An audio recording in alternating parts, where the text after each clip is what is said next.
আমার যখন ফুরাবে দিন আসবে গহীন রাতি, আমার যখন ফুরাবে দিন আসবে গহীন রাতি।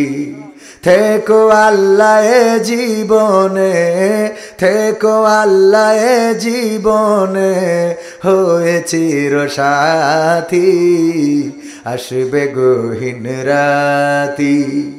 আমার যখন ফুরাবে দিন আসবে গহীন রাতি। ও আমার মরমিয়া দরদিয়া কোথায় গেলে হিয়া নিয়া, ফিরে তো আর এলে না। আমার এই মনের বনে বিরহ ক্ষণে ক্ষণে আহমদ নামে দেয় শুধু যাতনা। ও আমার মরমিয়া দরদিয়া কোথায় গেলে হিয়া নিয়া, ফিরে তো আর এলে না। আমার এই মনের বনে বিরহ ক্ষণে ক্ষণে আহমদ নামে দেয় শুধু যাতনা। তোমারই জন্য মন কাঁদে, আখি কাঁদে, ভুবন কাঁদে, শুধু বেদনা। হৃদয়ে এসে বাসা বাঁধে, তোমারই জন্য মন কাঁদে, আখি কাঁদে, ভুবন কাঁদে। আর কোনোদিন যাব না ওই আঙিনা, না না না, আর কোনোদিন যাব না ওই আঙিনা। আল্লাহর পথে যারা আসে না, রাসূলের প্রেমে যারা ভাসে না, আল্লাহর পথে যারা আসে না, আর কোনোদিন যাব না ওই আঙিনা, আর কোনোদিন যাব না ওই আঙিনা। শাহাদাত শাহাদাত শাহাদাত চায়, শহীদ হয়ে বাঁচতে চায়। শাহাদাত শাহাদাত শাহাদাত চায়, শহীদ হয়ে বাঁচতে চায়। যে পথে শাহাদাত সে পথে জীবন হারাতে চায়। শাহাদাত শাহাদাত শাহাদাত চায়, শহীদ হয়ে বাঁচতে চায়।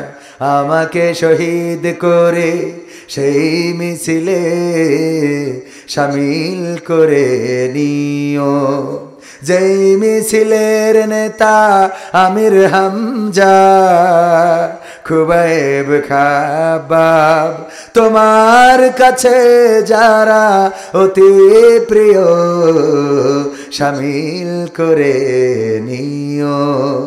আমাকে শহীদ করে সেই মিছিলে শামিল করে নিও। বলেন আমিন।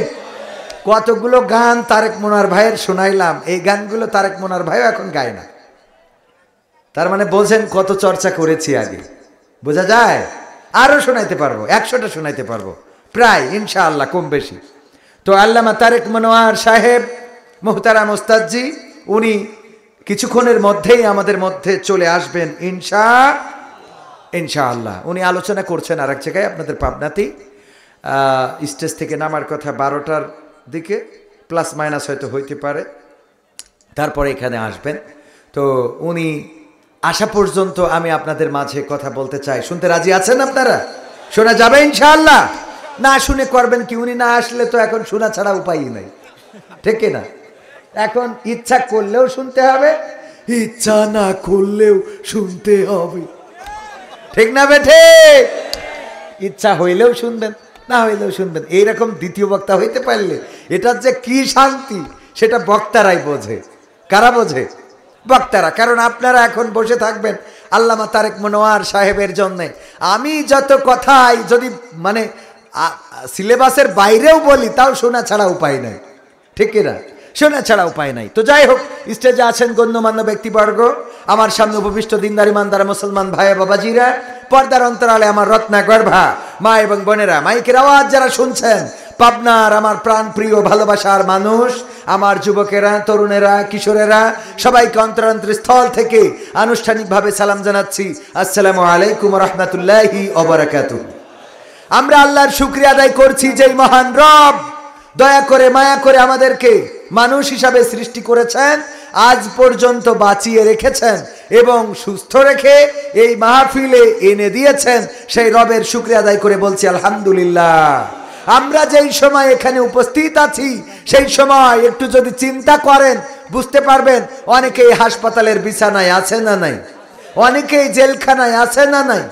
আছে মানে কি পলক ভাইটাই সবাই জেলখানায় না? আবার অনেকেই এই দেশে 41 সাল পর্যন্ত থাকার স্বপ্ন দেখেছিল, এখন এই দেশেই নাই, দাদার কাছে চলে যেতে হয়েছে। ঠিক না বে ঠিক? আল্লাহ রাব্বুল আলামিন আজ থেকে 6 মাস আগেও 3 মাস আগেও আমাদেরকে অনিরাপদ অবস্থায় বসবাস করিয়েছেন, আর যারা আমাদেরকে অনিরাপদ অবস্থায় রেখেছিলেন এখন তারাই আবার অনিরাপদ অবস্থায় আছে। ঠিক না বে ঠিক? 2-1 আবার উল্টো পাল্টা করি এ দলে সে দলে যাচ্ছে। আজ দেখলাম বিএনপির এক সমাবেশে একজন যে বলছে আমি আপনাদের সাথে আসি, অসুবিধে নেই, জয় বাংলা। বলছে ভুল হয়ে গেছে, আসলে বাংলাদেশ জিন্দাবাদ হবে। আমরা তো এতদিন ধরে ওই দিকে বলি বলি অভ্যাস হয়ে গেছে, তা আমি এখন ঘুরিয়ে ফেলেছি। মানে কিছু আছে যে একটু মানে বাঁচার জন্যে। আমি বলেছি বাঁচার রাস্তা একমাত্র আল্লাহর পথ, কোরআনের পথ, রাসূলের পথ। এই পথে আপনি মার খাইলেও স্বাদ লাগে, আবার জিলেপি খাইলেও স্বাদ লাগে। ঠিক না বে ঠিক? মসজিদে গেছেন, জিলেপি খাইছেন, জিলেপি দিয়েছে। আবার ইসলামী আন্দোলনের জন্য যাওয়ার পরে পুলিশে 2টা বাড়ি দিয়েছে, 2টার স্বাদ কোনটার স্বাদ বেশি বলেন তো? পুলিশের বাড়ির স্বাদটা বেশি লাগে, যে আল্লাহ তোমার জন্য 2টা বাড়ি খাইছি।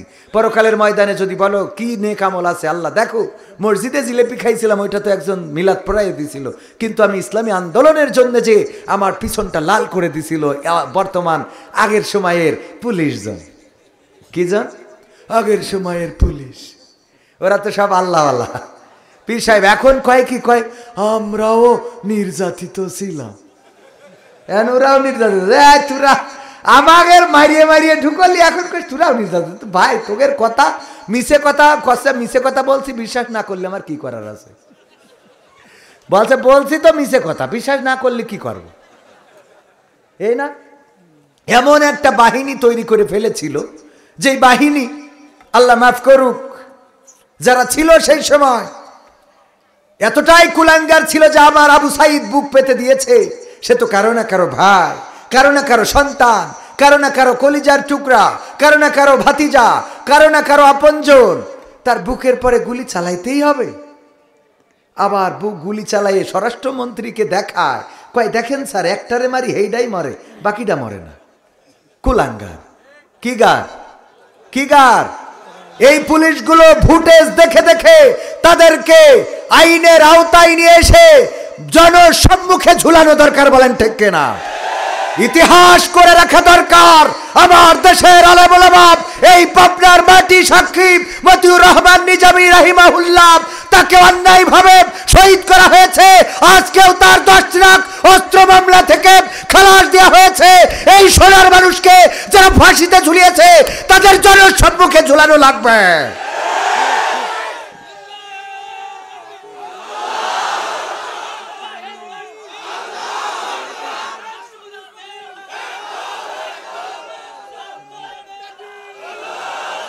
এই সব আলেমদের সাথে বেয়াদবি করা হয়েছে। আলেমদের হাতে হাত করা পরিয়ে প্যারোলে মুক্তি পেয়ে মায়ের জানাজা, বাবার জানাজায়, তারপরেও তার হাতের হাত করা পায়ের ডান্ডা বাড়ি পর্যন্ত খোলে নাই। বলেন ঠিক কিনা? আর এখন যাদেরকে ধরে তাদেরকে জামায়া ধরে কোটে তোলা হয়। কোথায় হাত করা, কোথায় ডান্ডা বাড়ি দেখতে চায়? এখন ডান্ডা বাড়ি কোথায় গেল? এখন ডান্ডা বেড়ি কেন পরানো হয় না? তার মানে এখনো কুলাঙ্গাররা রয়েছে এই বাহিনীর মধ্যে। এই কুলাঙ্গার বাছাই করা লাগবে। যারা আলেমদের রক্ত ঝরিয়েছে, যারা আলেমদের শহীদ করেছে, আমার ছাত্র জনতার বুকে গুলি চালিয়েছে, আমার আবু সাইদকে শহীদ করেছে, শান্ত মুগ্ধকে পৃথিবী থেকে বিদায় করেছে, এই পুলিশগুলোকে খুঁজে বের করে জনসম্মুখে টাঙাতে হবে। এরা এখন এসে বলে যে আমরা নির্যাতিত ছিলাম, আমাদের জুতাটাও পাই দিতে দাও নাই। কোরআনের মাহফিলে কথা বলতে এসে স্টেজে যা ইচ্ছা তাই করেছো। এই বাংলাদেশ পুলিশ তন্ত্র আর হবে না। জনগণের টাকায় বেতন পাও, জনগণকে স্যার বলে সম্বোধন করতে হবে। জনগণের টাকায় কেনা বুলেট, জনগণের বুকে তোমরা তাক করেছ, তোমাদের অন্তরাত্মা কাঁপে নাই। এই পুলিশগুলো খারাপ, বাংলাদেশের জাতি দেখতে চায়। তোমরা আমাদের টাকায় বেতন নিয়ে আমাদেরকে বলো যে আমাদের উপরে বন্দুক ঘোরাও, কোন জায়গায় কোনো পুলিশকে ছাড় দিবেন না, কোন জায়গায় কোনো ট্রাফিককে ছাড় দিবেন না। যেখানে ডিউটি করবে কমপ্লিট ডিউটি করতে হবে। ডিউটিতে যদি বিড়ি টানে, বিড়ি খাওয়ার জন্য তার বেতন দেওয়া হয় না, বেতন দিই আমরা আমাদের ঘামের ঘাম, আমাদের রক্ত পানি করার টাকায়। বলেন ঠিক কিনা? যেখানে দেখবেন যে পুলিশ বসে আছে, এই দাঁড়িয়ে থাকেন, ডিউটি করেন। কিসের বসে থাকেন? আমি আপনার বস। বস কে? বস কে? বস জনগণ। পুলিশের বস কে? জনগণ। আমি বলেছি পুলিশ তন্ত্র কায়েম করে ক্ষমতায় ছিল, মনে করেছিল যে আমরা 41 সাল না কিয়ামত পর্যন্ত থাকবো। আল্লাহ রাব্বুল আলামিন চাই নাই। এত সহজ না ক্ষমতায় থাকা। আল্লাহ যদি না চায়, ফেরাউনের পতন হয়েছে, নমরুদের হয়েছে, আবু জাহেল্লার হয়েছে, আব্রাহার হয়েছে, আব্দুল্লাহ বিন উবাইয়ের হয়েছে, ইতিপূর্বে যারা ছিল ওং সাং সুচি আর অটল বিহারী বাজপেয়ী, কে বুশ ছিল, তারপরে আরো যারা ছিল, দুনিয়ার পরে জুলুম করে কেউ টিকে থাকতে পারে নাই। সুতরাং ভবিষ্যতেও যারা জুলুম করবে কেউ টিকবে। তবে হ্যাঁ, কিছু ছিল ভালো, যারা চেষ্টা করেছে সেই খারাপের মধ্যেও ভালো করার। সবাই তো আর খারাপ হয় না, ঠিক কিনা? কিন্তু পুলিশ জনগণের কর্মচারী, এটা মাথায় রাখতে হবে। পুলিশ কাদের কর্মচারী? জনগণের টাকায় যাদের বেতন হয় তারা জনগণের কর্মচারী। পরিষ্কার কথা। ট্রাফিক মোড়ে জ্যাম বাঁধাইয়ে বসে বিড়ি টানবে আর বসাতে গল্প করবে, এটা হবে না, এটা হবে না। আগের হাতের মধ্যে মাল পেত, কয় হুজুর আগে মুসাফা করতাম সোয়াবের নিয়তে, আল্লাহ একটু রিজিকটা বাড়াই দিত। মুসাফা করতো সোয়াবের নিয়তে, আল্লাহ রিজিক বাড়াই দিত, ঠিক না? এখন আমি বলেছি যদি কেউ মনে করে যে না আবার ঘুরে আসবে, এত সোজা না। বললাম তাহাজ্জুদ পড়ে ভোট নিয়েছে সেই সরকারি রাখি নাই আমরা, আর এরা তো ভোটই নিনি। কথা কয় না, তাহাজ্জুদ পড়িয়ে টিকাতে পারিনি। আজ নামাজ পড়ে নাও কি করে টিকাবে?